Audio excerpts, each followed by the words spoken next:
Why didn't it go?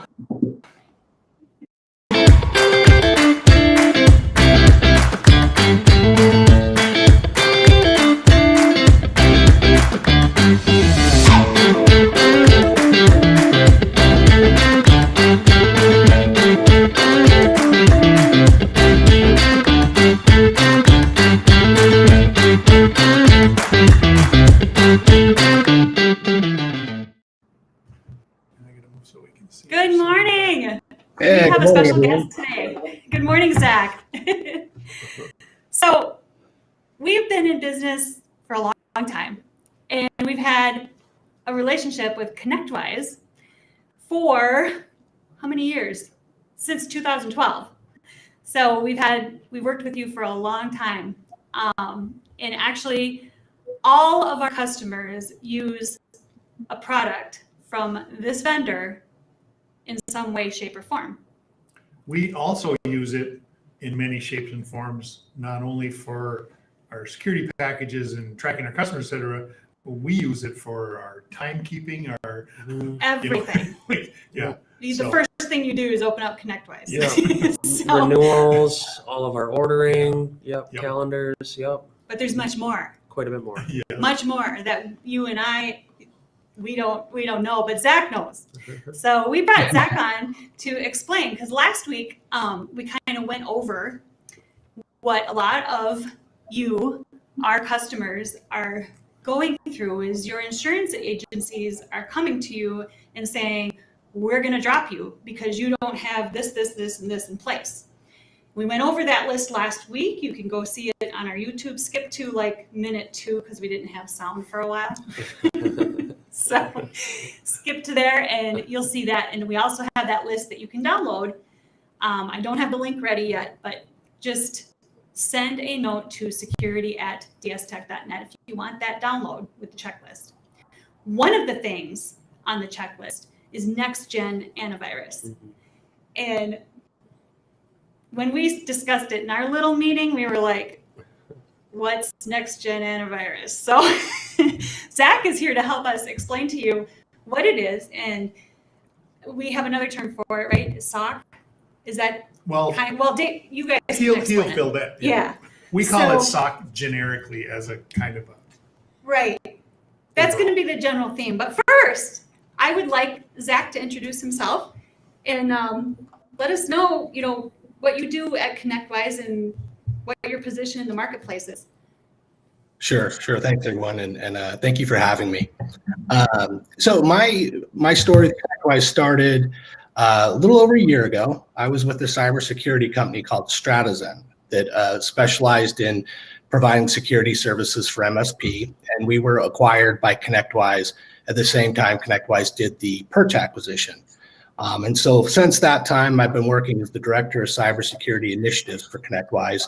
So really working on the strategy, partner alignment, things of that nature. Cool. Awesome. So can you explain a little bit like why and how you would know what next-gen antivirus and SOC is? Sure. So I think, to kind of put it in context and take a step back, ConnectWise, if you look at us as a company, you're very representative of, our ideal partner who basically uses ConnectWise to run their entire business. You mentioned the different aspects you're interacting with our software on. And, if you look at the market and the industry, around 2000, we started to see a shift where almost every business process started involving security. I once heard a speaker say that integrity is not a trait. Integrity is the trait that ensures every other trait. In that sense, security is the process that ensures every other process takes place. So whether you're in e-commerce, insurance, medical, you're now in the security business because your business is essentially being enabled or protected by security. So for ConnectWise, it was really a no-brainer, to move into this space. And we're always, looking at how we can better align with our clients' business and really provide that in business enablement or business empowerment for our clients. So with that all being said, you've thrown out a couple of terms. We have, SOC, next gen antivirus. I know we've talked about EDR, MDR, XDR, and it can get very overwhelming. Cybersecurity is one of those industries that it's littered with TLAs or 3-letter acronyms. Yep. It seems like everything is boiled down to alphabet soup, right? So kind of looking at SOC, it is a 3-letter acronym for Security Operations Center. And what that is, or what that can be thought of, is a collection of people, processes, and tools that are focused on cybersecurity and solving cybersecurity problems. So whether that's detecting a cybersecurity threat at a client site, or helping to stop a cybersecurity threat, or even recover from a cybersecurity threat. So the SOC is really all three of those things: the people, the process, and the technology all together. Now, next gen antivirus, I'm not a huge fan of the term next generation, because it gets beat up so much, especially in other industries. Everything is next generation, right? So if it's new, it's next generation. Cybersecurity is a little more honest in this regard, in the sense that our products are not developed by our marketing teams. We don't have a room full of people thinking, how can we describe this differently?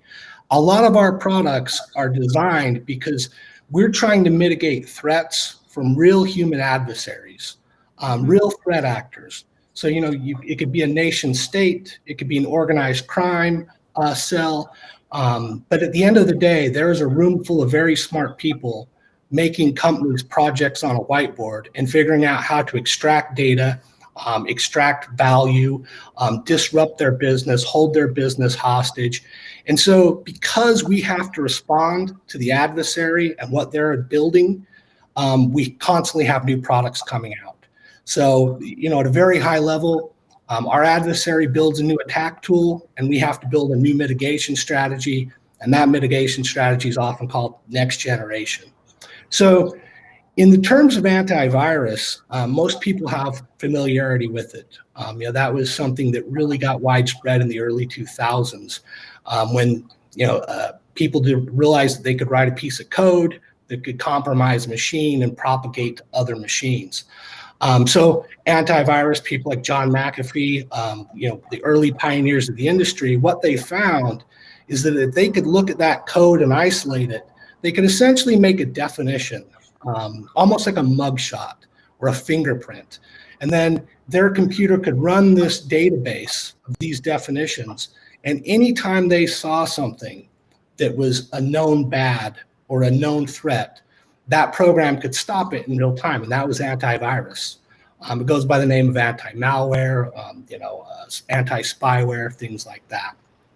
But here again, our adversaries are crafty. And so what they started to do is say, well, if I know that the mitigation is looking for a signature or looking for this mugshot, to use that analogy, how do I disguise what I'm trying to do? How do I put a mustache and the fake glasses on the attack tool so the antivirus won't catch it? And so what they've started doing, and especially these days, is taking legitimate processes and exploiting legitimate processes in ways that antivirus couldn't normally detect. So an example of that would be, everybody uses Microsoft Word. And within Microsoft Word, there's the ability to embed macros. And within those macros, you can put these commands. And so in those commands, you can have it say, I want you to open up PowerShell or something like that. And so now the attacker emails a Microsoft Word attachment to a target. The target downloads it, clicks on that macro, and that macro runs and opens up that PowerShell. Now, traditional antivirus is going to see all of those things as very legitimate processes. Word can run macros, PowerShell can open. And so next generation antivirus seeks to solve that problem. And it does it by, the term is observability, being able to look at those processes and analyze those processes. So where traditional antivirus was, looking at signatures, next gen or EDR antivirus is really instrumented all the way down to the kernel level, looking at those kind of processes and calls. And now it can not just say, does this process match a signature, but it can say, does this behavior match a signature? Does this behavior look legitimate? And so that's really the shift, is moving from signature-based to behavior-based. And so that's what, essentially that everybody's got their own definition, but that's what I would call next generation antivirus. Very good. Would you think that it's similar to like what we call AI? AI is one of those terms. AI absolutely gets used in cybersecurity, but I think sometimes it can also be a little misleading. If you look at, I'm big on analogies. If you look at a combustion engine in a car, you could say that car is being driven by explosions. And technically that's correct, but that's not really the most accurate descriptor. AI in cybersecurity is very similar to that in the sense that, yes, a lot of modern cybersecurity products use artificial intelligence, but they're really using artificial intelligence to narrow down the field of possibilities, to give analysts better information. An example of this would be if you go to Google and you type in the name of a business and you spell it wrong, Google has the AI to understand, okay, I know that you're in this part of the country, and I know that there's this type of business with a name very similar, so it can make a suggestion. Essentially, that's what AI in cybersecurity is doing right now. It's helping analysts make better decisions by making suggestions. But we're quite a bit away from strong AI where humans don't need to be involved, or that final human analysis doesn't need to be involved. Okay, cool. I got off topic because I was just curious. It just reminded me, I was like, well, that kind of sounds like AI. Well, I've seen some of the tickets that SentinelOne generates, and it finds things like, hey, someone created an admin account on your server in your domain that is in absolutely no way of traditional antivirus program would find. So those are the things that it kind of looks at as well, right? So that's a perfect example. It finds things like that ultimately has to go to a human being for decision. So it's very good at finding things that are suspicious. So things like impossible logins. So if it sees a user's credentials used in California, and then 5 minutes later, those same credentials are being used somewhere in China, AI is very good at spotting those kind of things and saying, this looks very suspicious to me. What do you think? Yep. And that's when human gets involved, right? Exactly. Yeah. And that's really the interplay between the Security Operations Center and, modern or next generation AV or EDR is, those kind of things get found by the AI, by the software, and ultimately pushed to a human analyst to be able to make that decision. Because there are cases where, somebody's traveling to China and they're actually there, something like that. But it ultimately falls down to a human analysis. Excellent. Okay, so also on our insurance forms, these little 3-letter acronyms show up, like EDR, MDR, XDR.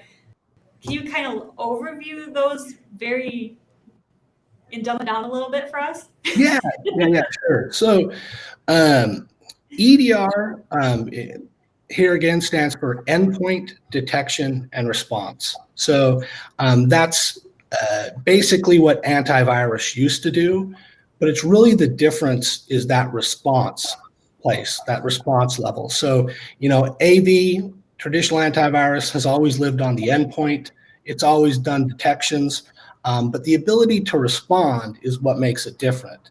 And so in the case of EDR, endpoint detection response, the software can not only detect the problem, but it can then involve an analyst or do things like automated remediation and actually roll the machine back to a pre-infected state. So this is huge with things like ransomware, where if you look at ransomware, it's got a near 0-day dwell time, because once somebody clicks on it and that program runs, it's game over, right? So with EDR, you have that last part of it, that response or that recovery, where these modern kind of endpoint protection softwares, like a SentinelOne, like you mentioned, can take that infected machine, quarantine it from the network, and even roll it back to a pre-infected state.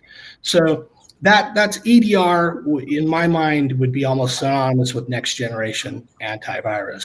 Now, going to that next product category, XDR, here again, another acronym, it just stands for extended detection and response. So now those same capabilities or the same spirit of that product is now off the endpoint and extended to the rest of the places of the enterprise. So that could be cloud workloads, servers, things like that. So it's basically EDR off the endpoint is XDR. And then the last one, I think you said MDR? Yes. Okay, so MDR is different in spirit than the previous two in the sense that MDR is not a technology, it's a service. And what it stands for is managed detection and response. So if you take those first two products, EDR and XDR, you're essentially talking about tools.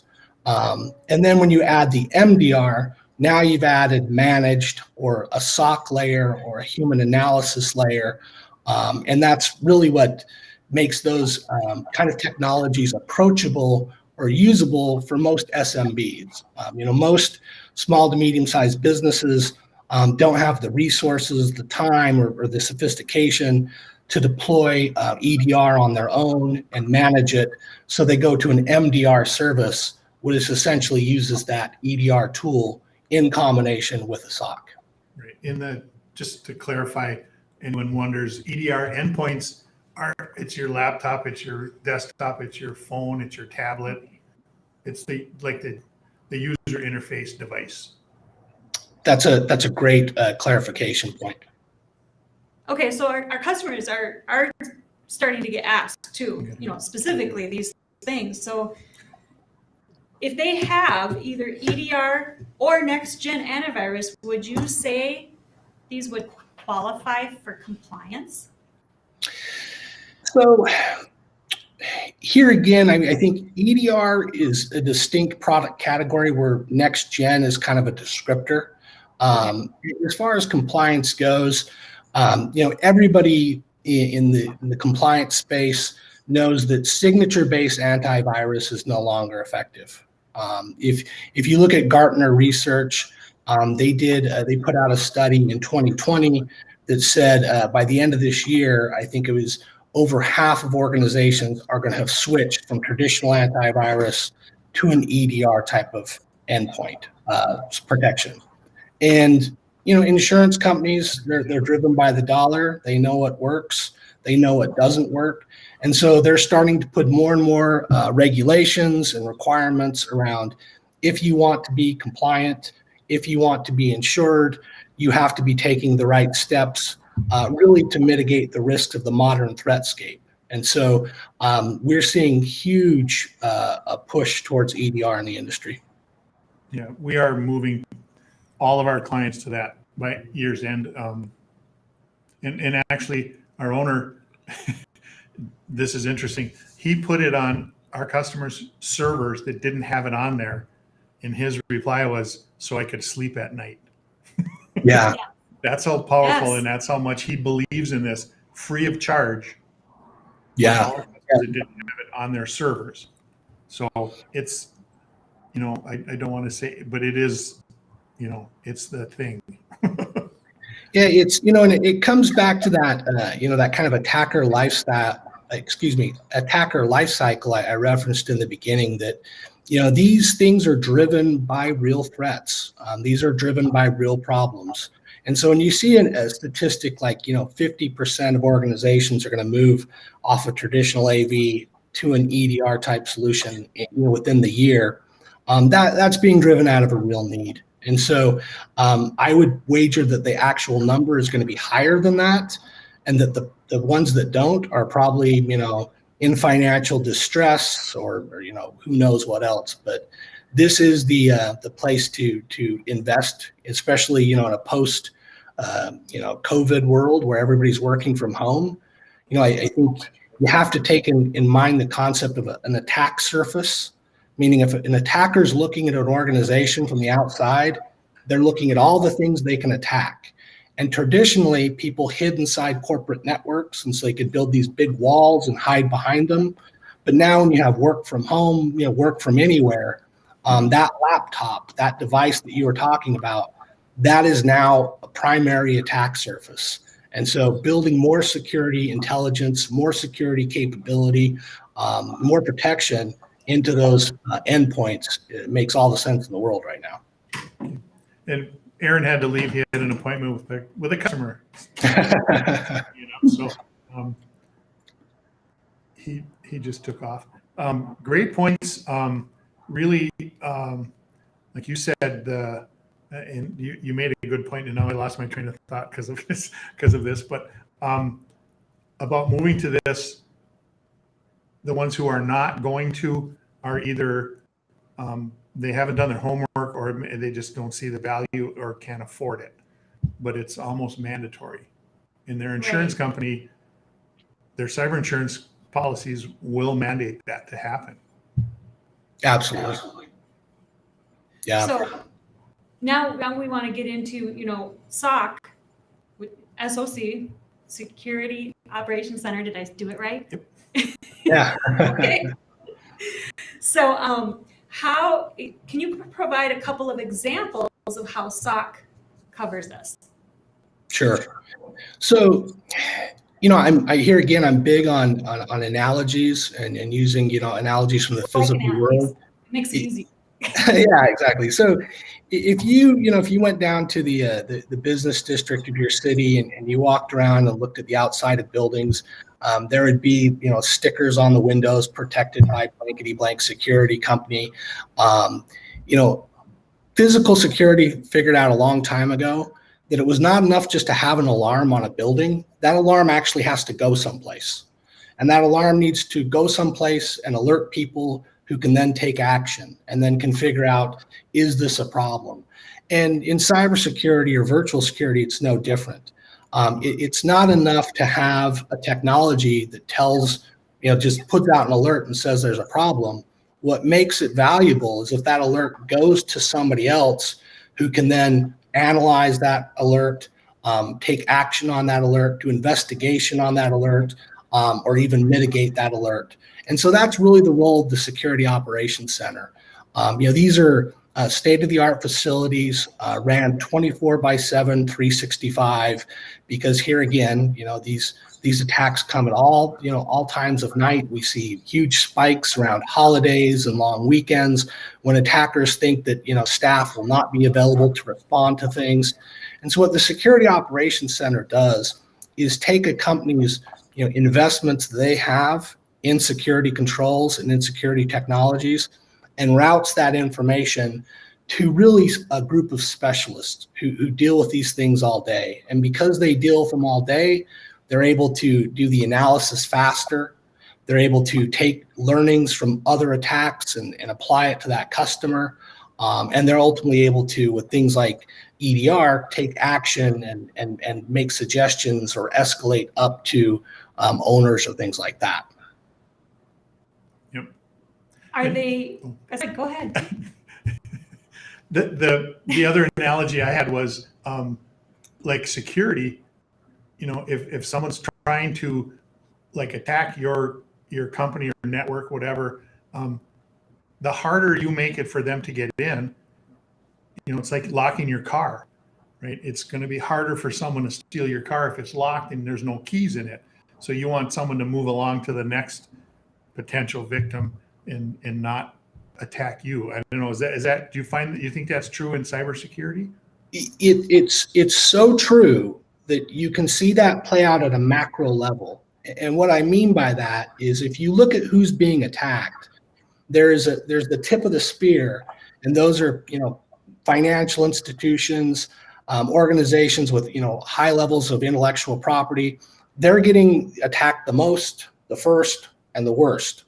But as they put in place mitigation strategies, the attackers migrate down from those kind of organizations to the mid-level organizations, and then ultimately down to the small organizations, because they're looking for the easy win.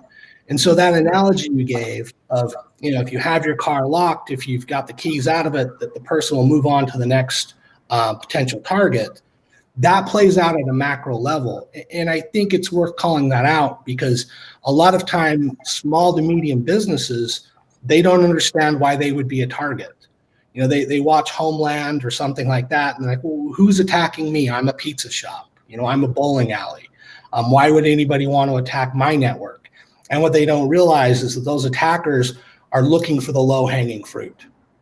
And I actually had a person in IT at a company we had approached once offering our services, and he said, well, nobody cares about our drawings, our files. And I said, no, you're right. They don't want your files, right? They want your money as the end game.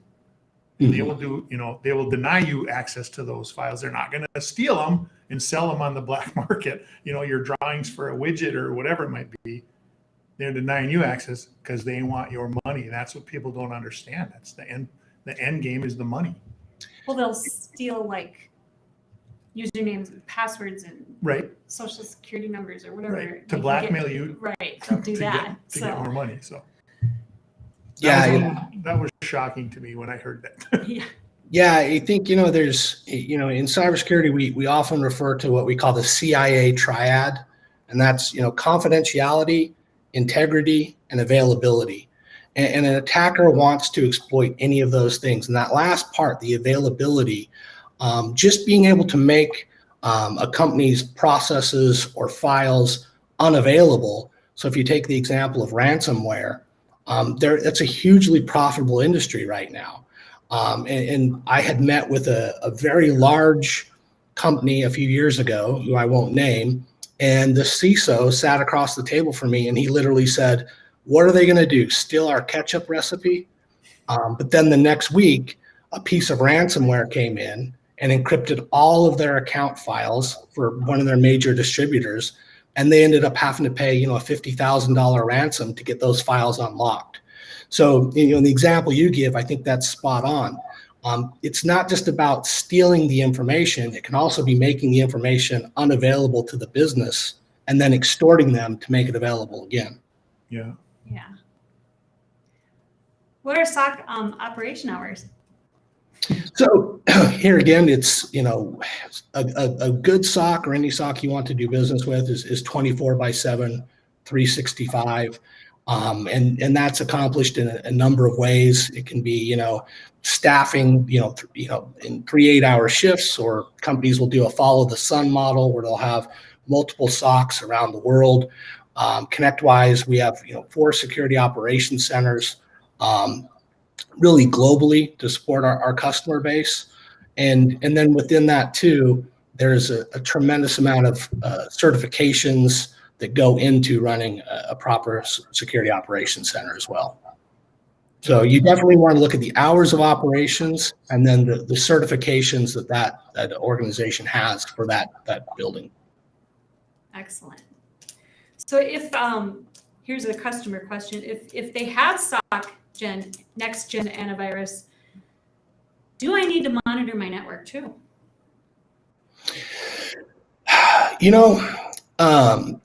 The short answer is yes. Unfortunately, yes. And that's because it goes back to that concept of an attack surface. Yep. If you're an attacker looking at an organization from the outside, you're looking at where are all the ways I can attack this organization. And what we've seen in the industry is, traditionally it was the corporate network was where everything was. And then people started moving resources to the cloud, and more resources started moving to the endpoint. So in a lot of ways, risk is being squozen out of the corporate network towards the laptop and towards the cloud provider. But that middle ground, that traditional network, is still a big attack vector. And you brought up the very last question I had, which was, what about cloud services and email? Does SOC help with cover that? Yeah, so I think one of the reasons why cloud services have traditionally been cost effective and really a good bet for most organizations is because when you move something to the cloud, in a lot of ways, you're piggybacking off that provider's internal security. So if you move, workloads to a cloud provider, you're now behind all their security controls, and they have economies of scale, right? They have the ability to make millions and millions of dollars of investments. However, there are multiple ways to compromise those type of organizations. Even just simple attacks, getting a user's credentials.